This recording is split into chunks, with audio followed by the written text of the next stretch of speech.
Good morning বন্ধুরা। আজকে হলো শুক্রবার। আর শুক্রবারে দেখো সকালবেলায় সব ঘর তো মোছার নেই, যেহেতু বৃহস্পতিবার সব ঘরগুলোই মোছা হয়েছে। তাই আজকে যে 4টে ঘর, 2টো বেডরুম, ডাইনিং, রান্নাঘর, এই 4টে ঘর তো মুছতেই হবে, কিচ্ছু করার নেই। তাই জন্য আমি আর দেরি না করে, কেননা এখন গরমটা এত পড়েছে আর থাকা যাচ্ছে না গরমে, মানে এত শরীরে কষ্ট হচ্ছে যে কি বলবো। যার জন্য কি করছি, সকাল সকাল উঠেই আগেই ঘর ফর মোছার কাজগুলো করে নিচ্ছি। কেননা আগেও তাই করতাম, কিন্তু এখন এত গরম লাগছে যে ওই জন্য কাজটাও একটু আমরা ভাগ করে নিয়েছি নিজেদের মধ্যে। আমি কি করছি, ঘরটর মুছে তাড়াতাড়ি করে চান করে গপুকে তুলে দিচ্ছি, দিয়ে ব্রেকফাস্ট দিয়ে দিচ্ছি, তারপরে আমি রান্নায় ঢুকে যাচ্ছি। আর মা এই ফাঁকে কি করছে, মানে চান টান করে ঠাকুরের ওপরে ঠাকুর ঘরের পুজো করে নিচ্ছে, গোপালের ভোগ বানিয়ে নিচ্ছে। তো এই কাজগুলো এরকমভাবে মানে আমরা সাজিয়ে নিয়েছি, যাতে 12টা সাড়ে 12টার মধ্যে ঘরের সব কাজ কমপ্লিট হয়ে যায় আর আমরাও তাড়াতাড়ি করে রেস্ট নিতে পারি, কেননা এত গরমে আর পারা যাচ্ছে না।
গোপালের পুজো তো দেওয়া হয়ে গেল, আর গোপালকে তুলে ব্রেকফাস্টও দিয়ে দিলাম। এবার তো আমাদের ব্রেকফাস্ট খাওয়ার পালা। আর আজকে আমি বানিয়ে নিচ্ছি, সেই যে বললাম না আগের দিন যে চিজ বার্গার বানিয়েছিলাম, আরও 2টো বার্গার রয়েছে। তো 4টে বার্গার ছিল প্যাকেটের মধ্যে, 2খানা মানে একটা একটা করে খেয়েছিলাম মা আর আমি, আর আজকের জন্য একটা একটা করে রয়েছে। তাই ভাবলাম যে আজকে যেহেতু আমিষের দিন, তো একটু তো ডিমের পোচ দিয়েও করে খাওয়া যেতে পারে। তাই ডিমের পোচ বানিয়ে নিচ্ছি।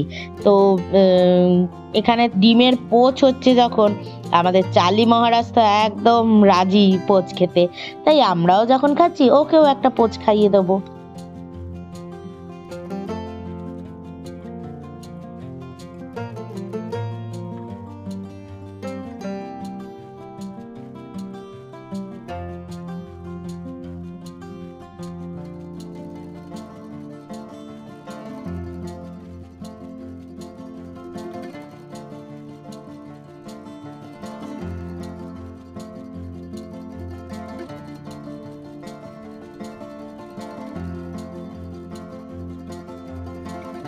পাউরুটিগুলো একটু গরম কড়াইয়ের মধ্যে সেঁকে নিচ্ছি ভালো করে।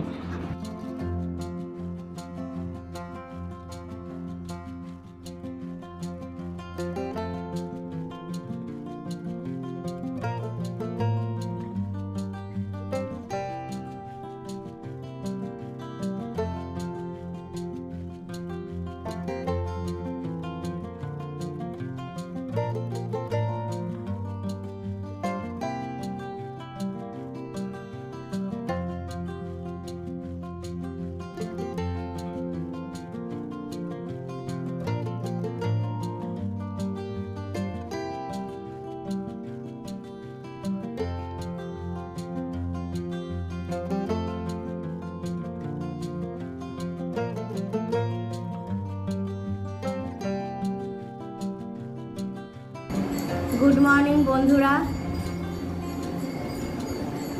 আজকে দেখো, আজকে হচ্ছে শুক্রবার। সকালবেলায় তো উঠে ঘরের কাজকর্ম সেরে গপুকেও তুলে দিলাম, দিয়ে এখন আমি ব্রেকফাস্টে বসলাম। একটু কালকে তো বার্গার একরকমভাবে খেয়েছিলাম, যেহেতু ভেজ ছিল, তো আজকে একটু একটা ডিমের পোচ বানিয়ে দিয়ে দিলাম। চার্লিকে ডিমের পোচ খাওয়ানো হয়েছে, আর আমি এখন এই খেয়ে নিচ্ছি।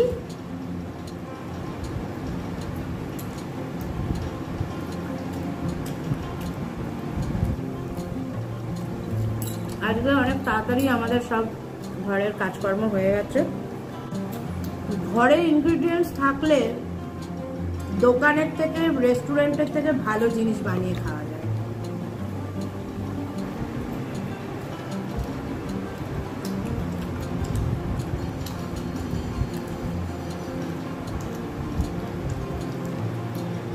দোকানে এইসব বার্গারের দামই কত নিয়ে নেয়।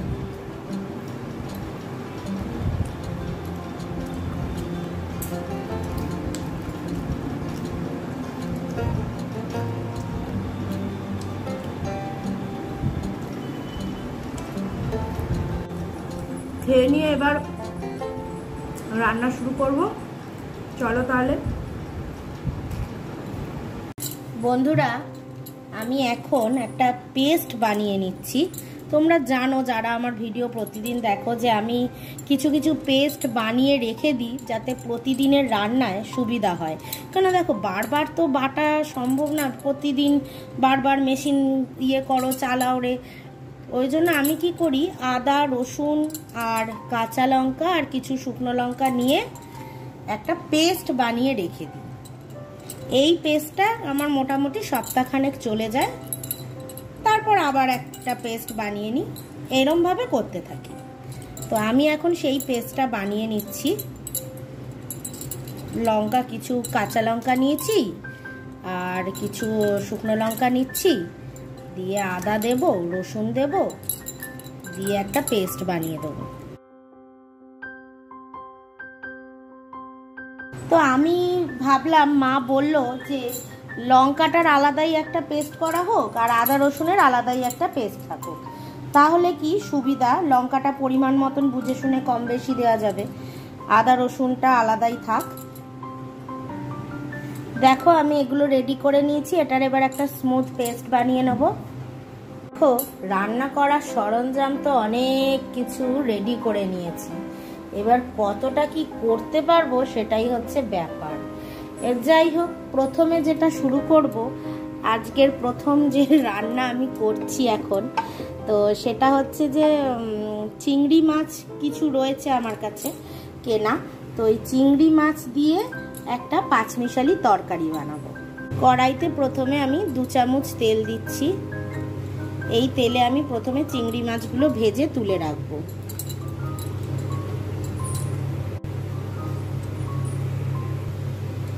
একটু নুন দিয়ে দিচ্ছি তেলের মধ্যে,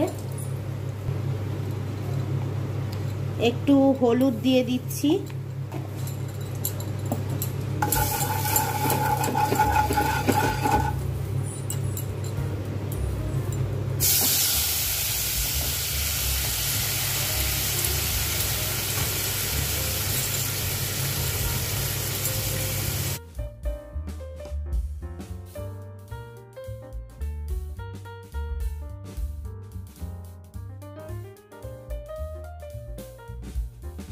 সামান্য একটু লঙ্কা গুঁড়ো দিয়ে দিলাম যাতে রঙটা ভালো হয়। এটা ভাজা হয়ে যাক, তারপর তুলে নেব। চিংড়িগুলো আমার ভাজা হয়ে গেছে, তো আমি এই ভাজা চিংড়িগুলোকে এবার তুলে রেখে দেবো। মাছগুলো তো তুলে রাখলাম, এবার কড়াইতে দিয়ে দিচ্ছি আরও কিছুটা তেল। আমি এখানে, আমার চামচটা দেখো ছোট, তো সেই জন্য আমি এখানে 4 চামচ তেল দিলাম।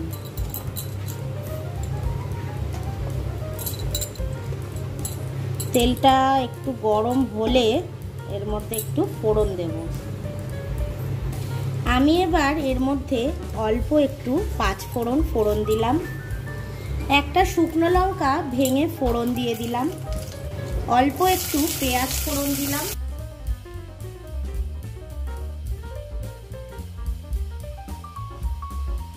পেঁয়াজটা দেখো ভাজা ভাজা হয়ে গেছে। এবার আমি কেটে রাখা সবজিগুলোর মধ্যে রয়েছে বেগুন, কুমড়ো, আলু, একটু কচি ঝিঙে আছে, আর রয়েছে হচ্ছে বাঁধাকপির পাতাগুলোকে একটু বড় বড় আকারে কেটে নিয়েছি। আর এইগুলো আমি এখন দিয়ে দিচ্ছি। প্রথমে আগে এগুলোকে ভাজবো, এগুলো ভেজে নরম হয়ে গেলে তারপর বাঁধাকপির পাতাগুলোকে একে একে দেব। এর মধ্যে গাজরও ছিল, আমি নেড়ে নিচ্ছি। নেড়ে নিয়ে এটা এবার একটু ঢাকা দিয়ে কম আঁচে করতে হবে।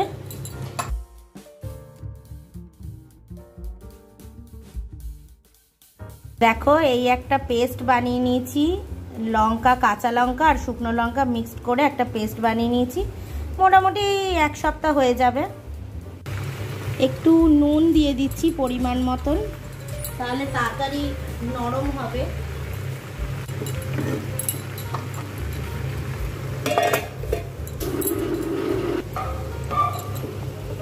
গরমটা তো বেশি।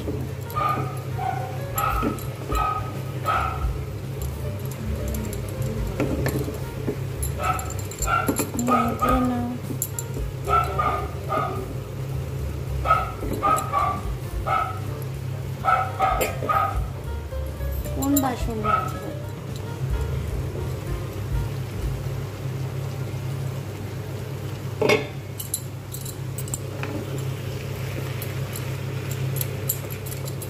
দেখো সুন্দর নরম হয়ে গেছে সবজিগুলো। এখানে আমি একে একে মশলাগুলো আগে দিয়ে দিচ্ছি। 1/2 চামচ আদা রসুনের পেস্ট দিয়ে দিচ্ছি, 1 চামচ লঙ্কা বাটা, হলুদ গুঁড়ো, ধনে জিরে গুঁড়ো,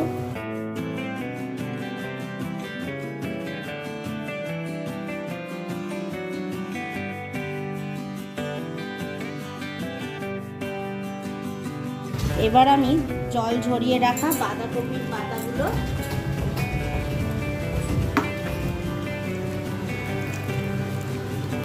বাঁধাকপির পাতাগুলো দিচ্ছি। দিয়ে এটা একটু সামান্য নাড়ার চেষ্টা করব, যদি একটু নাড়া যায়। না মজলে এটা নাড়া মুশকিল। ঢাকা দিয়ে দিই, একটু মজে যাক।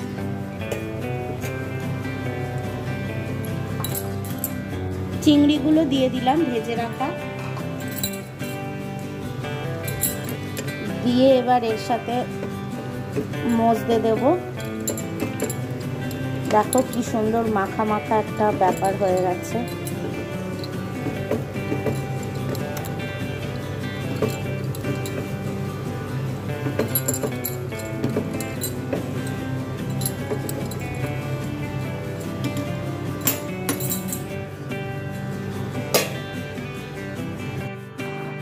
বন্ধুরা, আমি দেখো এই বড় বড় লোটে মাছগুলো নিয়েছিলাম।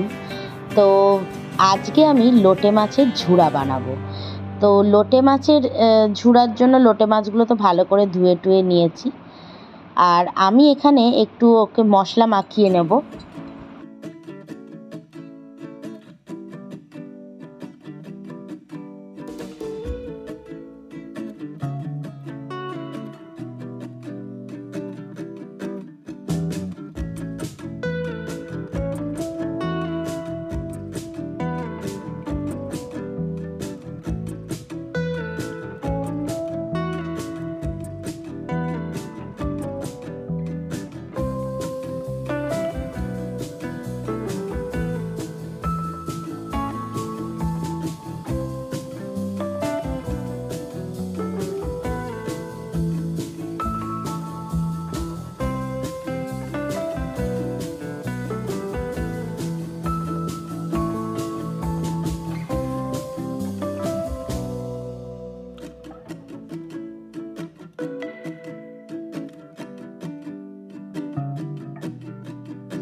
এখন তোমাদের সাথে একটা ইনসিডেন্ট শেয়ার করতে চাই, যেটা আমি এতদিন ভিডিওতে দিতে পারিনি, মানে সময়ের ক্ষেত্রে হোক বা হয়তো আমার কন্টেন্ট এত বেশি ছিল যে দেওয়া হচ্ছিল না।